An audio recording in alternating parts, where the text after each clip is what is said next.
Ever felt like life's struggles are endless and just as one problem is solved, another follows?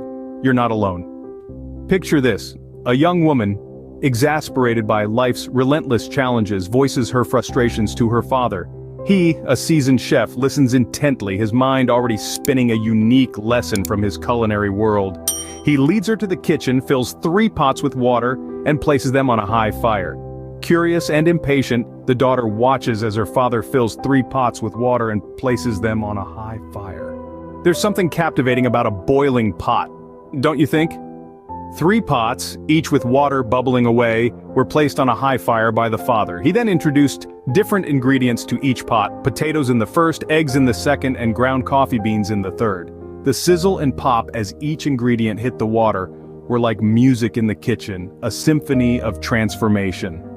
As the father silently observed the pots, the daughter watched too, her impatience growing, her curiosity was piqued, her eyebrows furrowed in confusion. What did potatoes, eggs, and coffee beans boiling have to do with her problems? Was this some kind of chef's secret that her father was about to reveal? She found herself drawn into the experiment, her woes momentarily forgotten. The minutes ticked by. The potatoes bobbed in the bubbling water, the eggs sat stationary at the bottom, and the coffee beans swirled around, their rich aroma filling the room. The father remained silent, his gaze fixed on the pots. The daughter's impatience was now replaced with anticipation. She wanted to understand, to see the purpose behind this peculiar kitchen experiment. And then, as if on cue, after 20 minutes, the father turned off the burners. He took the potatoes out of the pot and placed them in a bowl.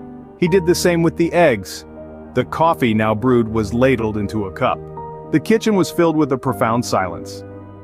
After 20 minutes, he turns off the burners and starts the next phase of his unconventional lesson. Lessons from the kitchen are often more profound than they seem. The father, with a knowing smile, placed the boiled potatoes, eggs, and coffee before his daughter. He explained, each of these items faced the same adversity, boiling water, yet each reacted differently. The potato went in strong and hard, but in boiling water, it softened and became weak. The egg was fragile with a thin outer shell protecting its liquid interior, but after sitting in the boiling water, its inside hardened. The coffee beans, unique among the 3, when exposed to the boiling water, they changed the water itself. The father looked at his daughter and said, in life, things happen around us, but the only thing truly matters is what happens within us. We are like these 3 things. When adversity knocks on our door, how do we respond? Are we the potato, the egg, or the coffee bean? Remember, like potatoes, eggs, and coffee beans, we too have the power to choose our response when placed in hot water.